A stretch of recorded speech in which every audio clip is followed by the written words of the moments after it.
Indonesia terkenal dengan kisah-kisah mistisnya yang bikin bulu kuduk berdiri.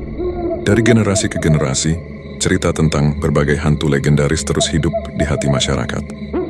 Di antara sekian banyak cerita seram, ada satu yang cukup terkenal namanya Wewe Gombel. Orang-orang Jawa juga biasa menyebutnya Kalong Wewe, yang artinya makhluk gaib yang gemar menggondol anak-anak kecil. Meski terdengar menakutkan, Wewe Gombel sebenarnya tidak berniat menyakiti anak-anak yang dia bawa.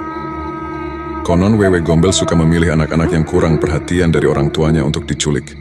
Tapi, tujuannya bukan untuk berbuat jahat. Dia cuma ingin memberi pelajaran pada orang tua yang kurang peduli terhadap anaknya. Setelah orang tua si anak sadar akan kesalahannya, Wewe Gombel pun dengan senang hati akan mengembalikan anak tersebut. Mitos yang hidup di masyarakat, perwujudan Wewe Gombel adalah sosok wanita mengerikan dengan rambut panjang, menjuntai dan acak-acakan. Yang sangat ikonik adalah bentuk kedua payudaranya yang menggelantung panjang hingga ke lutut. Banyak kisah yang beredar mengenai sosok hantu Wewe Gombel ini.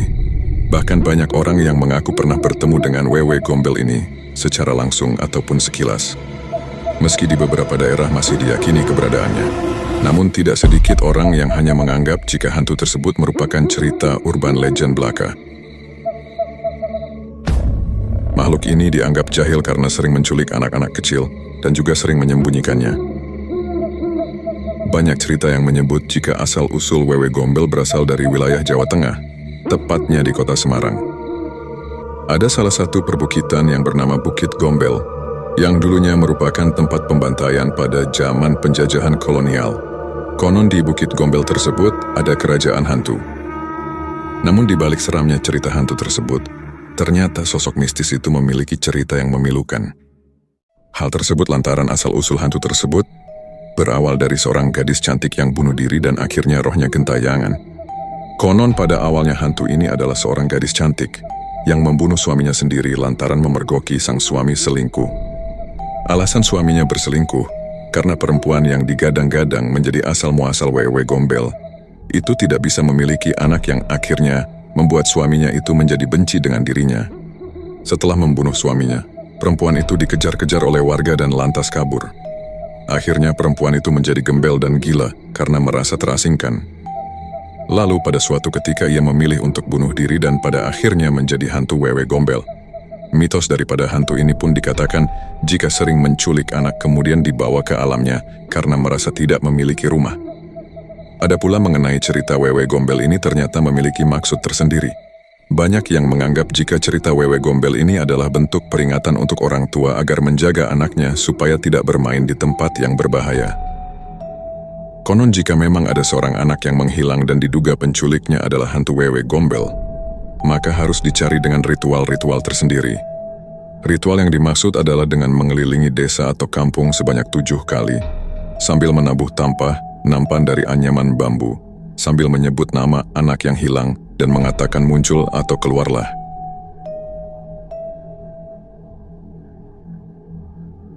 Apakah jin seperti Wewe Gombel bisa menculik manusia ataukah hanya mitos belaka?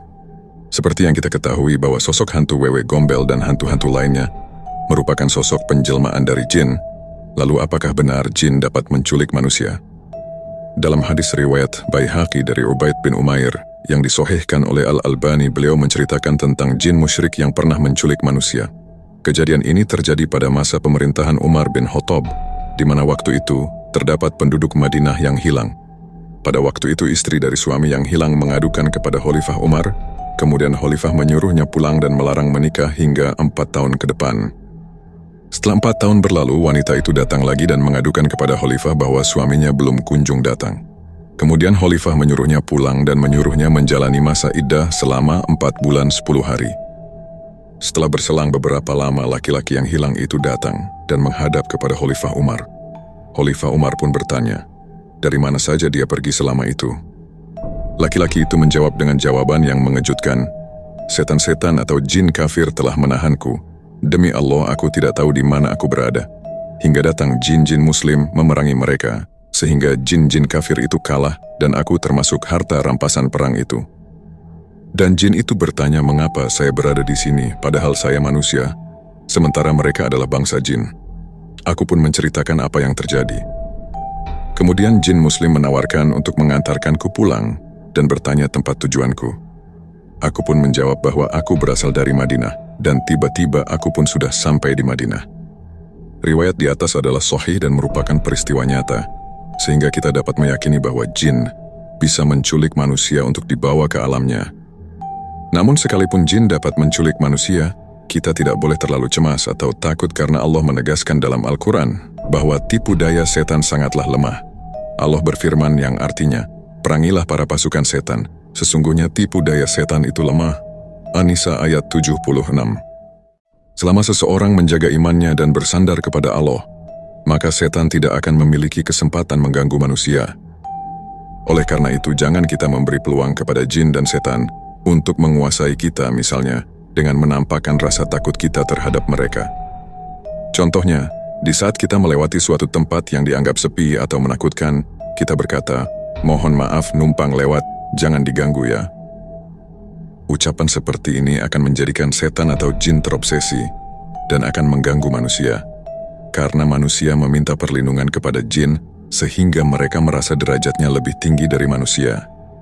Allah berfirman yang artinya, bahwasannya ada beberapa orang laki-laki di antara manusia yang meminta pertolongan kepada beberapa laki-laki di antara jin, maka manusia itu semakin menambah sombong jin-jin itu. Surat Al-Jin ayat 6. Ibnu Katsir menjelaskan makna ayat tersebut, bahwasanya kebiasaan meminta izin termasuk tradisi jahiliyah, sehingga membuat mereka semakin bergantung kepada jin. Lantas bagaimana seharusnya ketika kita berada di tempat yang terkenal angker? Nabi Muhammad SAW telah menjelaskan doa yang sangat ringkas untuk dibaca ketika kita singgah atau berada di tempat asing yang jarang diduduki manusia. Dari Haulah bintu Hakim As-Sulamiyah rahimahullah, beliau berkata, "Aku mendengar Rasulullah SAW bersabda, barang siapa yang singgah atau menempati suatu tempat lalu dia membaca, A'udzu bikalimatillahi tammati min syarri ma khalaq." Aku berlindung dengan kalimat-kalimat Allah yang sempurna dari kejahatan yang ada pada makhluknya, maka tidak ada sesuatu pun yang akan mengganggu atau membahayakannya sampai dia pergi dari tempat itu. Sahabat berbagi cerita. Nah, itulah sedikit cerita tentang Wewe Gombel. Apakah kamu pernah mendengar kisah lain tentangnya? Atau mungkin pernah merasakan kehadirannya? Yuk, bagikan pengalamanmu di komentar. Dan jangan lupa, jagalah anak-anak kita, karena Wewe Gombel mungkin saja mengintai. Sampai jumpa di video berikutnya. Terima kasih sudah menonton. Wassalamualaikum warahmatullahi wabarakatuh.